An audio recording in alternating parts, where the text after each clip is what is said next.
बिल्कुल रमेश, अगर ये बात समझ में ही आ जाती तो फिर बात ही क्या थी।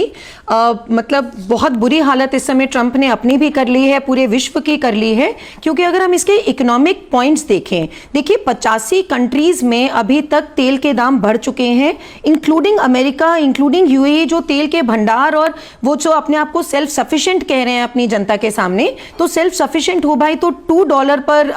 पर गैलन जो उनका वहां पे गैसोलीन मिलता है वो 4.13 पे आज पहुंचा हुआ है। तो वहां पे इतनी बुरी हालत उन्होंने कर ली है, नो किंग्स मूवमेंट चल रही है। तो मैं वही जो पहले भी कह रही थी कि अल्टीमेटली उनको कब तक, अगर वो अपनी सिर्फ कंपनीज की बात कर रहे हैं, अपने रियल एस्टेट की बात कर रहे हैं, अपनी जो उनकी आर्म्स एंड एम्यूनिशंस वाली जो उनकी फैक्ट्रीज हैं वो उसकी बात करें, तो वो भी कब तक चलेंगी? जब पूरे वर्ल्ड को ही तुमने बर्बाद कर दिया तो बचेगा क्या? वो इस समय बिल्कुल ये सिचुएशन समझ शायद नहीं पा रहे हैं, या एक तरफ से ये भी बात आ रही है, इसको कॉन्स्पिरेसी थ्योरी कह लीजिए क्या, कि अब वो बेसिकली इजराइल के लिए, तो देखिए ये एक्सटेंशियल थ्रेट था कि भैया मेरी एग्जिस्टेंस को इजराइल आज जानता है कि अगर ये मैंने नहीं आज खत्म किया तो शायद ईरान कल को मुझे खत्म कर दे। तो अब वो जो इजराइल के यहाँ तो चंगुल में फंस चुके हैं। क्योंकि अगर हम ये देखें रमेश की पहले तो चलिए ओमान के साथ जब नेगोशिएशन हो रही थी तब हम कह दें कि अहंकार चल रहा था, ट्रंप को उन्होंने उम्मीद नहीं करी थी, लेकिन अब फिर अली लारीजानी के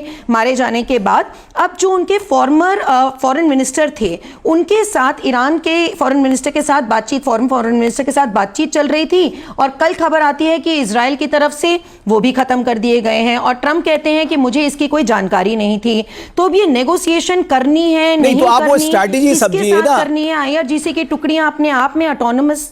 अमेरिका एक तरफ जिससे बात करने की कोशिश कर रहा है, इजराइल उसको उससे पहले खत्म कर दे रहा है, क्योंकि इजराइल चाहता है ये बातचीत हो ही ना, क्योंकि वो पहले ही कह चुका है कि उसके कई सारे टारगेट्स अभी बचे हुए हैं। उसने अपनी संसद से बजट ले लिया है, उसके अभी उसको समय चाहिए वहां पर कई टारगेट पूरे करने के लिए। तो इजराइल सार्वजनिक कह चुका है। जी बिल्कुल, तो वही बात है ना रमेश जी कि वो कहाँ, इजराइल अगर नहीं खत्म करना चाह रहा तो अमेरिका को कोई तो डिसीजन लेना पड़ेगा। भाई तुम सुपर पावर आज तक तो हो ना, कल को पेट्रो डॉलर अगर हटता है और हम पेट्रो युआन की तरफ जाते हैं, या चाइना जैसे भारत की तरफ देख रहा है और रशिया को भी आह्वान कर रहा है कि अब हमें अपना कुछ एक वर्चस्व यहाँ कायम करना चाहिए एटलीस्ट ईस्ट जोन में, तो उस सिचुएशन में बात की बात है। आज की डेट में तो आप सुपर पावर हो, आज तो आप एक मिसालें कायम कर सकते हो ना, अपने नेटो साथियों को भी बोल सकते हो, जीसीसी को भी बोल सकते हो कि भैया चलिए आप मेरी हुकूमत